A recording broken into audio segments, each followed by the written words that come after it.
Kumusta kayo? Meron tayong isang napakagandang kwento ngayon na puno ng tapang at pananampalataya. Ang pamagat natin, matapang kahit may apoy. Tara, samahan niyo kong alamin kung paano ba hinarap ng tatlong magkakaibigan ang isang pagsubok na halos ikamatay na nila. Oh, pero bago tayo dumiretso sa kwento, pag-isipan muna natin to ha. Kapag sinabi mong mahal mo ang Diyos, ibig sabihin ba handa kang sumunod sa Kanya? Kahit sobrang hirap? Mabigat na tanong, di ba? Pero yan mismo yung nasa puso ng kwento natin ngayon. Okay, simulan na natin. Unang-una, kilalanin muna natin yung mga bida sa kwento. Sila ay tatlong matalik na magkakaibigan na yung pagmamahal at pananampalataya sa Diyos ay talagang hindi matitinag. Okay, ito yung mga pangalan nila, tandaan nyo to ha. Si Shadrach, si Meshach at si Abednego. Mahalaga sila kasi sila yung tatlong bayani na magpapakita sa atin ng tunay na katapangan. So sa kwento natin, may isang hari. At hindi siya basta-bastang hari. Napakakapangyarihan niya. Ang pangalan niya, si King Nebuchadnezzar. At alam niyo ba kung anong ginawa niya? Nagpagawa siya ng isang grabe, napakalaking rebulto na gawa sa purong ginto. At dahil nga sa dambuhalang rebulto na yan, dito na magsisimula yung problema. Kasi yung hari may ilalabas na utos. At itong utos na to, dito talaga masusubok ang pananampalataya ng lahat. At napakalinaw ng utos ng hari. Sabi niya, kapag narinig niyo yung tugtog, lahat kayo, as in lahat, dapat yumuko at sumamba sa rebulto. Walang pwedeng tumanggi.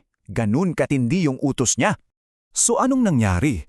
Nung tumugtog na yung musika, boom! Lahat ng tao yumuko. Pero, teka, may tatlong hindi. Yung tatlong magkakaibigan natin, matapang silang nanatiling nakatayo. Kasi para sa kanila, iisa lang ang Diyos na dapat sambahin at hindi yung rebultong ginto. Nako, syempre, may mga nakakita at nagsumbong agad sa hari. At si Haring Nebukadnezar, nakoto, naggalit ng todo. Anong parusa? Isang bagay na nakakatakot. Ihahagis daw sila sa isang nag-aapoy na pugon na sobrang init. So imagine niyo yung eksena. Nandun na sila. Sa harap mismo ng nagliliyab na pugon. Buhay nila yung nakataya. Dito na sila kailangang pumili, di ba? Isang napakatapang na pagpili. At pakinggan nyo yung sinabi nila sa hari. Napakatapang! Sabi nila, alam mo yung Diyos namin, kayang-kaya niya kaming iligtas dyan. Pero, kahit pa hindi niya gawin yun, hinding-hindi pa rin kami sasamba sa rebulto mo.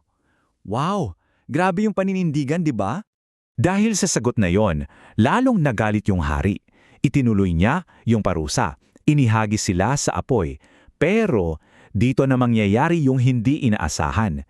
Isang tunay na himala, isang bagay na ikagugulat ng lahat. Okay, bilangin natin ha. 3. Sila Shadrach, Meshach at Abednego. 3 magkakaibigan yung inihagis sa naglalagablab na apoy.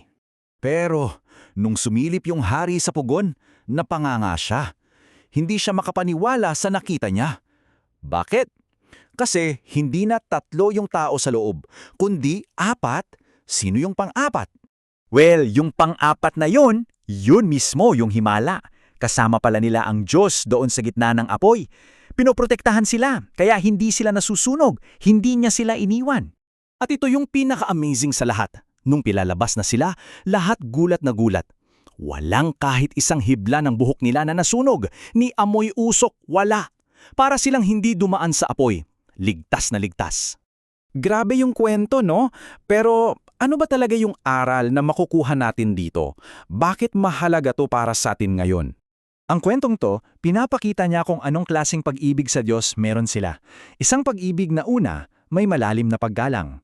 Pangalawa, isang pag-ibig na handang sumunod kahit gaano kahirap. At pangatlo, at pinakamahalaga, isang pag-ibig na nagtitiis at patuloy na kumakapit kahit sa gitna ng apoy. At alam nyo, sinusuportahan yan mismo ng sinasabi sa Biblia. Sa James chapter 1, verse 12, sabi doon, mapalad ang taong nagtitiis sa pagsubok. So yung pagtitiis pala, yun yung tanda ng tunay na pananampalataya.